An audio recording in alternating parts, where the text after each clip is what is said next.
been listening to all of you guys. And if I had any successful restaurants along the way, you had a hell of a lot to do with it. But let me talk about just for a second along the way. I don't want to be redundant. I didn't know about that. And it kind of covered everything pretty well. Incidentally, my name is Lorenzo Mindel, not Larry Mindel. If you were Italian, you would know my first name is Lorenzo. Right, Phil? So just for a minute, before I talk about me, which is, I gotta tell you, it's difficult. I want to talk about why I'm so attached to the Leadership Roundtable Conference. Because 22 years ago, I got sick. And I thought that my cure would be to come to Telluride, Colorado early so I could do some fly fishing, because that would settle me down. And I did. I came a day early, went fly fishing, didn't help at all. And went down for the first day of the conference to the, where we were meeting, and just got sicker and sicker. And so went back up to the room. Debbie called downstairs and said, my husband's really sick. And they had a valet take me to the local, it's not a hospital, it's a medical stopover. And they took a look at me and immediately called an ambulance and took me to the closest hospital, which is a place in Montrose, Colorado. And I was in Montrose for a couple of days at the hospital. And in those few days, unbeknownst to me, John Martin from Taco Bell called Debbie and said, look, my jet is here. I'm happy to fly you guys home. This is the first leadership roundtable. I didn't know John Martin at all. And Julie was very helpful to Debbie. And as it happened, we ended up being medevaced back to San Francisco so that I could see, I guess, my own doctor. It turned out I had double pneumonia and a bleeding ulcer.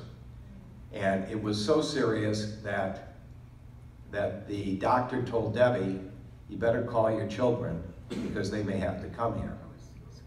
And of course, this really freaked Debbie out. I didn't know about it at the time. But the people at the Leadership Roundtable were so supportive. I mean, Leslie Rivera packed our suitcases, because they were still at the hotel, and sent them on to Montrose. And then we did. We got a medevac plane, a helicopter plane, I don't remember what it was. Plane. Off we went to home, and indeed, as you can probably tell, or maybe not, I recovered.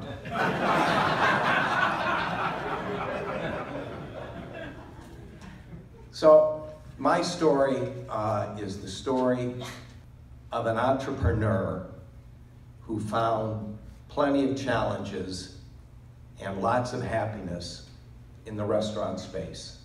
And that's what happened to me.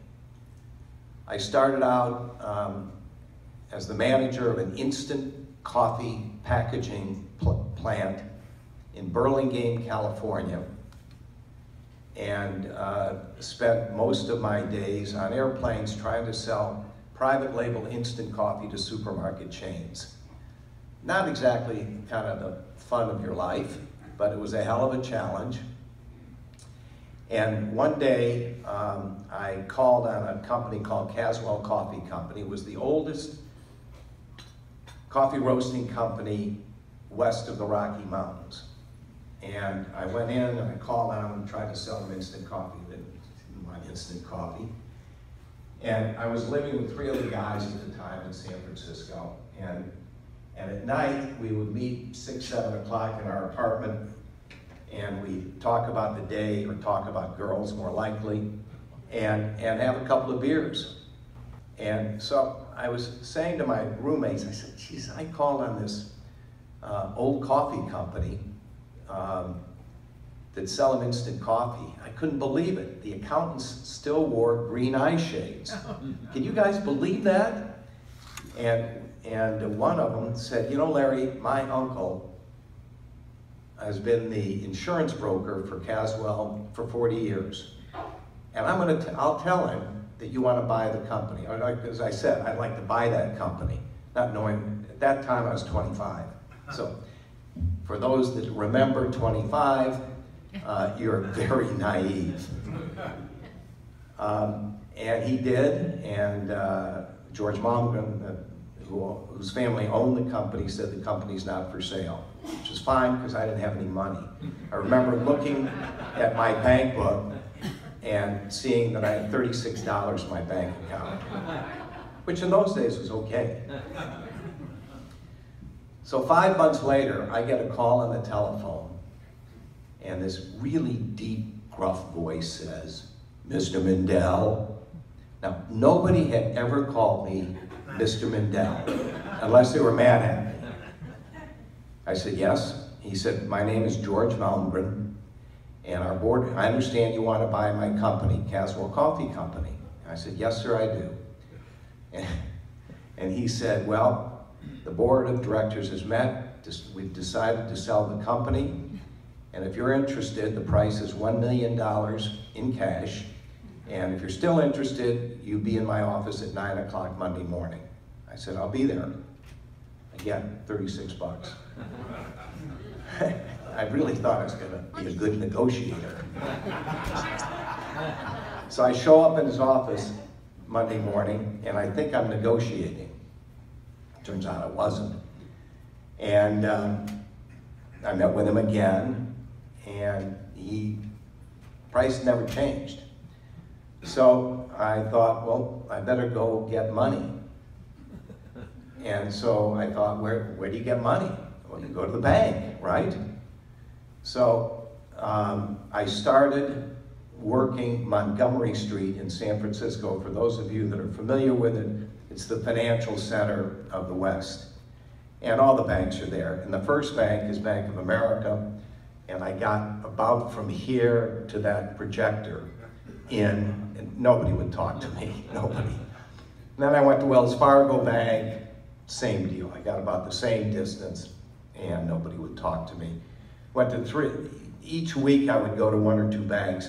Finally, I found a small bank called Pacific National Bank, and a fellow named Sinelli, Italian, probably felt sorry for me, and he said, well, come on and tell me why you want to do this.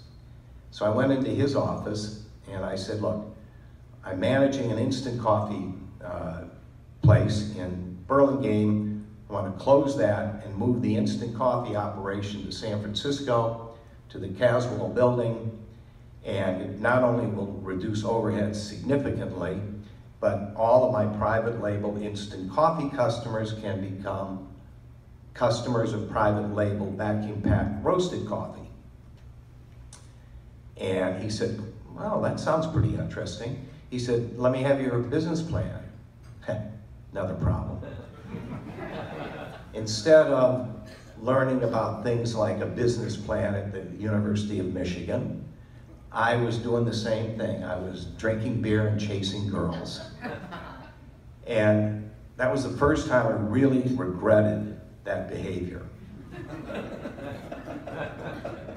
So over the next couple of months, Mr. Sinelli gave me a graduate lesson in finance. And I would go back to my apartment after meeting with him, and I would write everything out in longhand. I finally had a business plan, brought it to him in longhand, and a week later he called me into his office and he said, Larry, we'd become friends by then. He said, I'll tell you what, the bank will give you a first mortgage on the Caswell building for $350,000. Did I even know they owned the building? No, and I'm embarrassed to tell you that. So that you guys know I'm not particularly smart. And we're gonna loan you $350,000 unsecured. And the last $300,000, you've got to go out and raise yourself. So off I went, saying, wow, I got $700,000. All I need to do is get that last 300. And by then I knew quite a few people in San Francisco, including Louis Petrie, who founded Petrie Wines, and a bunch of other really good, smart businessmen. And I got 6 men to invest $50,000 each into my idea of making 2 and 2 5. One of them was my father. So there were really 5 others. And the company did double the first year in size, and I was on a plane every week. And it doubled the second year yet again. So it was becoming fairly significant. And then the third year, this odd thing in Hawaii happened, where coffee growing in Hawaii had gone from 18 million pounds of coffee beans a year to 16 million to 14 million, and by the time I got there, it was 12 million. And the coffee growers were really worried that they would not have another generation of kids to grow coffee, because all the new hotels were opening in Hawaii, and it was more lucrative to run an elevator or be an assistant manager or a bellboy at a hotel. So I said, well, the problem is you're selling your coffee too cheaply to people like Hills Brothers and MJB and Folgers, and you don't get any credit for it. And what you need to do is have a marketing plan like Colombian Coffee, raise your prices, and be proud of the quality of the coffee. And that led to meetings with the state of Hawaii. And I found myself at the end of a few months of talking and listening, of saying, I'll tell you what, we'll raise the price of Kona coffee to a little bit under Colombian, and you can get it priced every day by reading the New York Journal of Commerce. And I will buy all the coffee you grow in Hawaii. So you're going to get a higher price and a guaranteed sale. Well, that made everybody happy, except me when I realized what I had said and signed. And I remember signing the agreement and getting on a plane and saying to myself, Jesus, you just committed Caswell Coffee to $12 million. And I don't think at the time Caswell Coffee had $120 or 120,000, much less 12 million. So I thought that I had got myself in trouble again and went to work. We created 3 new brands of Kona Coffee. They did okay. The people that were buying Kona Coffee continued to buy Kona Coffee, but about 6 months into the year, I knew there was going to be a shortfall. And it's going to go from 12 million to something under that, maybe 1 million pounds less. It was about $1 a pound. And I heard that Harold Butler, who founded Denny's, I mean, this all gets back to the restaurant business, who founded Denny's, was trying to improve the coffee image mostly, but the image of Denny's, which at that time was the largest chain consumer of coffee in the country. They had 1,000 stores. And I called on Harold. We talked a couple of times. And I said, the way to improve your image is have great coffee, the best coffee in America. And I can give that to you. And he agreed. So we did a special Kona blend for Denny's, and that took up all the remaining coffee in their 1,000 stores, and then some. we actually didn't have enough coffee, which of course made me happy.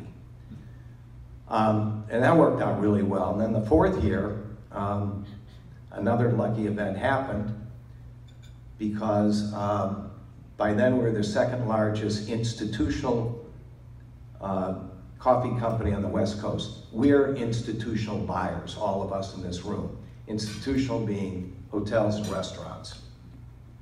And turned out that Superior Tea and Coffee Company in Chicago and Tom's old company, Continental Coffee Company in Chicago, they're both cousins. Both wanted a foothold on the West Coast, and we were number 2. And they both came after Caswell. And after a few months of talking and listening, I sold Caswell to Superior Tea and Coffee Company, which then became Sara Lee. And I heard Franklin Murphy make a speech. He was the chancellor of the University of California college system at the time, and he said, for a man, notice he said man, so there was no political correctness then. He said, for a man to retain his business vitality, he needs to repot himself every 7 years. And I thought to myself, geez, I've been in the coffee business for 7 years. I'm gonna get repotted. And where did I go? The restaurant. I called my father and saying, Dad, I'm gonna go in the restaurant business. And he said, oh, geez, Larry, don't do that. Let me come out there and talk to you. Don't do that. And to this day, I don't know whether he was worried that the business was too tough or he was worried that it was controlled then by the mafia. I don't know which it was, Ted. Maybe you do. So of course I decided to go in the restaurant business. And a good friend of mine in Los Angeles, family, was selling their company to American Factors in Hawaii, and he wanted to go in the restaurant business too. So we met a couple of times, we talked about it, and we didn't know where, we didn't know when, but we decided we'd be partners in the restaurant business. So one day I get a call, and Jerry says, Larry, you need to come to LA right away. My favorite restaurant in Los Angeles is going to get sold in an estate sale. So I go down there, and the restaurant's Chianti, and we, of course, fall in love. I fall in love with the restaurant, and perhaps because we had 3 bottles of wine between the 2 of us, but they only did six customers that night. So it was an invitation to lose money, but I didn't know better. So we were so enamored with Chianti, we thought we better not go to the estate sale ourselves. And we sent a lawyer instead, and we said to the lawyer, you got $28,000. If you can't buy Chianti for $28,000, we're off, we're done. If you can, we'll buy it. And he bought it for $24,000. We got $4,000 left over, which we put into refurbishing the restaurant. But most importantly, we hired a great Italian chef who had just gotten off the boat. And he really, really could cook. And luckily, we knew enough then to know the difference between good and not so good. And this guy was really good. So we opened our doors after refurbishing for $4,000 and hiring this great chef, and we just wait for people to pour into the restaurant, right? All you restaurant guys out there? Right. Didn't happen. And so for the first month, we lose a bunch of money because we're doing 10, 12 people during the week, and we're doing 24 on a weekend. Obviously not a money-making proposition. This goes on for 2.5 months, and I'm thinking to myself 2 things. Number one is all the money I made at Caswell by selling the company is about to go down the toilet. And number 2, which bothered me more, is my father told me not to do it. That really bugged me. But in the middle of the 3rd month, a woman came in alone, without a reservation, sat down, had a beautiful meal, paid her bill, got up and left. Nobody thought anything of it. Thursday was the same, Friday was the same. Saturday morning, a really weird thing happened. We had a telephone at Chianti, so you could call. But it had cobwebs on it, because nobody ever called. All of a sudden, that telephone started ringing at 7 o'clock in the morning and never stopped all day. The woman that came in was Lois Dwan, who was the most powerful food critic outside of New York. She wrote for the LA Times.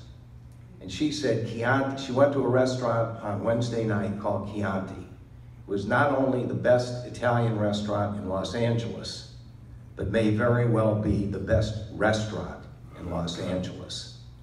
And from that minute, for the next 15 years, the toughest seat in LA to get was at Chianti.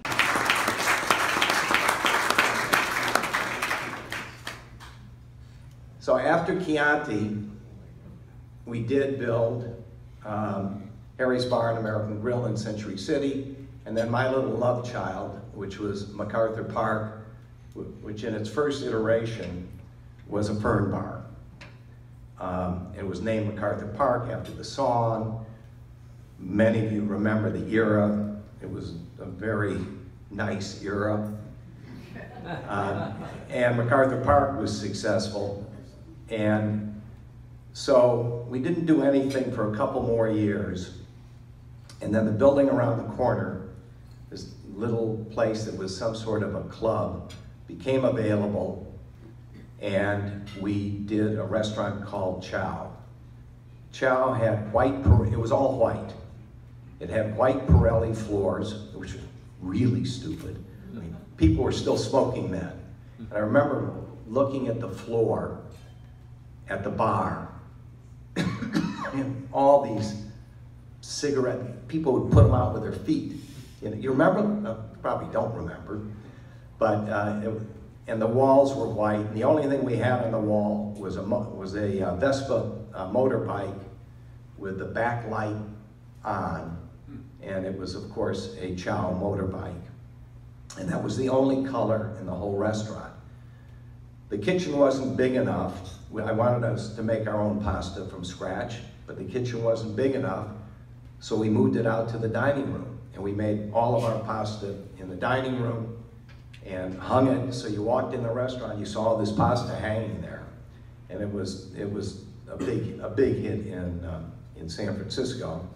And that, of course, was followed by Prego, which was one of the first restaurants to have a wood-burning pizza oven from Italy. And I'll just tell you a cute story. I don't want to keep you guys up after it's bedtime. But, so we had this Italian, Ernesto Benucci, built this pizza oven. And he built it, but the cavity inside was about 6 inches too high. And the result of that was it didn't get hot enough until you put a lot of wood in the fire. And then it would get hot enough, but we were burning like 2 or 3 times as much wood as we were supposed to. And the restaurant was a huge success. But I remember going down to LA and going to Spago when it first opened. And I looked, and of course, Wolfgang had built a pizza oven just like Prego, hired the same guy that built ours from San Francisco, and stole our pizziola. And so I'm sitting there in front of the oven, having dinner. I'm looking at it, saying, that dumb son of a gun. He built it too high, the cavity's too high here too. I know the Wolf is burning a hell of a lot more wood than he should be. All he had to do was ask me. I would have told him, put it down 6 inches. You burn about half as much wood. Anyway, that's just an aside. So after Prego, we did more restaurants. We ended up with 14. The last one was, as was mentioned earlier, Guaymas in Tiburon, which also was picked as the best new restaurant of the year. It was Mexican. It was Mexico City seafood, and it was a wonderful restaurant, and that did quite well. The company, the 14 restaurants, are all doing well, and apparently we attracted the interest of some investment bankers who thought it would be a good idea for Spectrum to go public a few months, and then I said, no, we're not going to do that because we have no infrastructure to support that. So one of the bankers said, well, will you have lunch with Charlie Lynch at Saga? And he explained to me why, and I said, yeah, I'll do that. So I had, at that time, Saga was the largest provider of food to colleges and universities in the United States. It was a $1.2 billion company listed on the New York Stock Exchange, obviously way out of my league. So I go down and have lunch with Charlie. He starts talking about Spectrum and what Spectrum could bring to Saga. They owned 4 chains. The only one you may have heard of is Stuart Anderson's Black Angus. The rest of them aren't really around.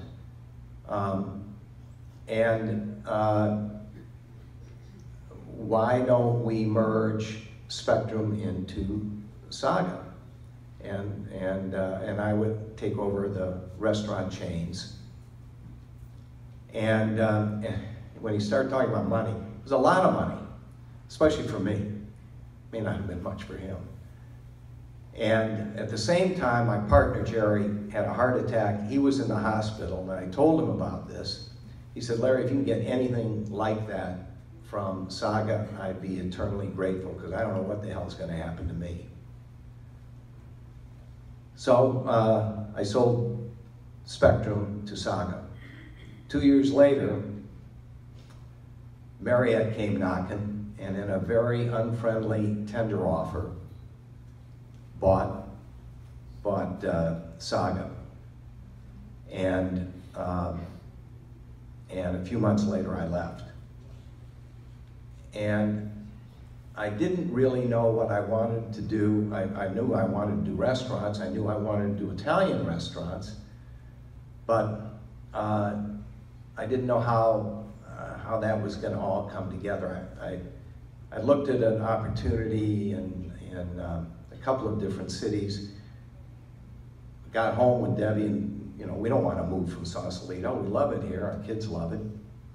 And my friend Howard Lester, who was the co-founder of Williams-Sonoma, had brought this really Italian bakery idea to San Francisco called Il Fornaio. Problem is, they had 6 bakeries, they were all losing money. Why? Because when something is doing $400,000 or $500,000 a year, it's hard to get good management, especially when the bakery starts baking at 2 in the morning. So what I kept telling Howard is, put your bakeries together with an authentic Italian trattoria that does $4 million, and 2 and 2 will be 5. And so he called me one day and he said, let's have lunch. I had lunch with he and Warren Hellman. And they said, we just want you to take these bakeries, and you've been telling us how to fix them, but now you take them and you fix them. So I wrote 12 things on the back of a napkin, and they agreed to all 12 things, and that's how I bought Il Fornaio Bakeries.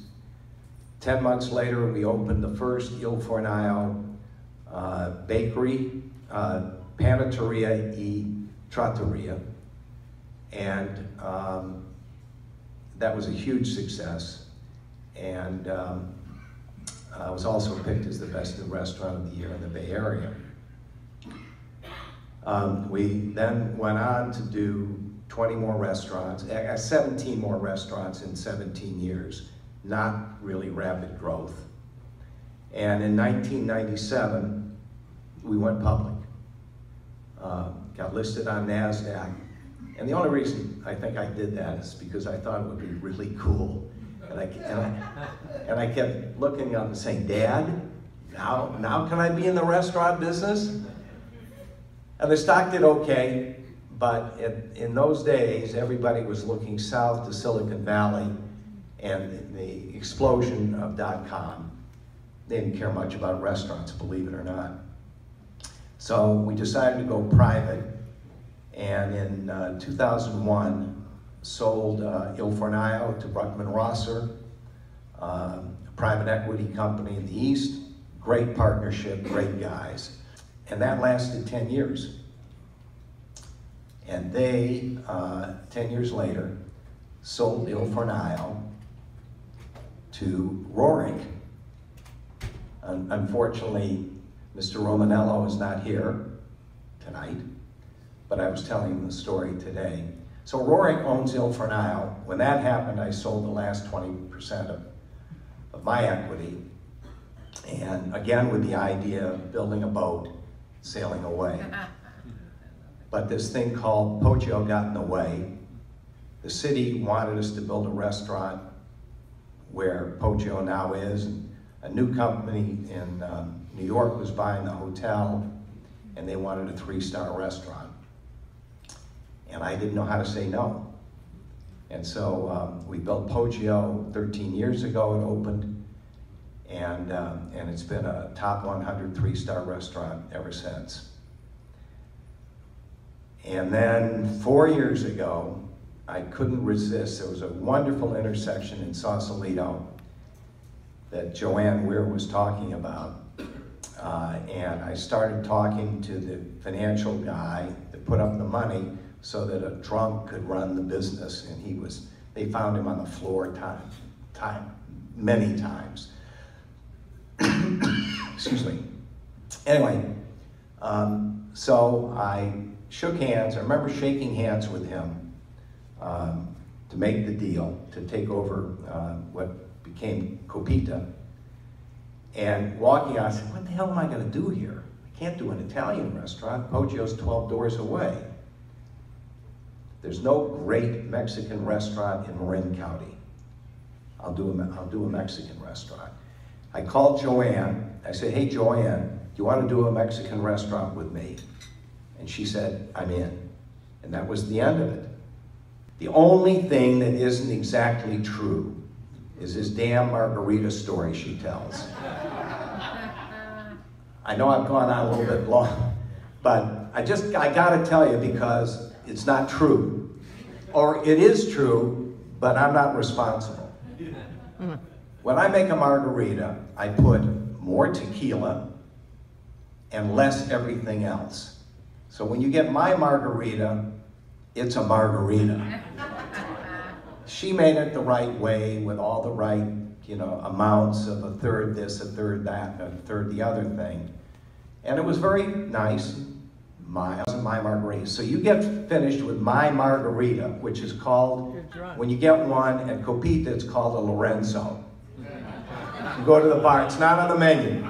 You go to the bar, you say, I want a Lorenzo, and this is what they make you. They put in 2.5 ounces of tequila, and then just cut back on everything else, and it's a hell of a margarita. But when you drink it, you lose a few sensibilities. So when I drank the Lorenzo, of course, and then Joanne brings her concoction out, and I said, oh, that's the best margarita I've ever tasted. I mean, you could have brought out orange juice and I probably would have said that. So that's the only discrepancy in her story. And then finally, Convivo, which opened 3 months ago, 2.5 months ago. It's a nomadic Italian restaurant. 70% of it is authentic Italian, but 30% depends on spices and dishes from Morocco and Spain. And the acceptance in Santa Barbara so far has been phenomenal. I mean, nobody ever had this food. Nobody ever had a choice between good and good, or maybe even better than good. So I'm keeping my fingers crossed. It was profitable the second month. We'll see if that continues. It's a tricky little area down there, but I do love it. So it's been a wonderful, wonderful life for me that would never, ever have happened if I weren't really lucky along the way, but really lucky, because when I would come home at night and say to Debbie, we're not gonna make it, she would find some way to share with me the words to make me feel better. Whether it was, don't worry about it, honey, if it doesn't work out, we'll move, we'll do another house in another area, the kids are fine, everybody's fine, just don't worry about it. Okay, for all you in the business, you know damn well you do worry about it. But her support was beyond anything I think any man has any right to expect. And so what I tell my kids, our kids, is that if you have your health and you have a woman that you love and you're lucky enough to have kids that are healthy and happy, everything else is frosting on the cake. And that's so true.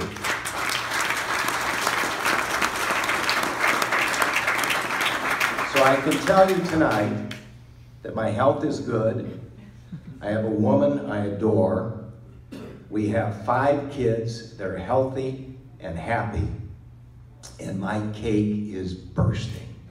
Thank you very much for this honor.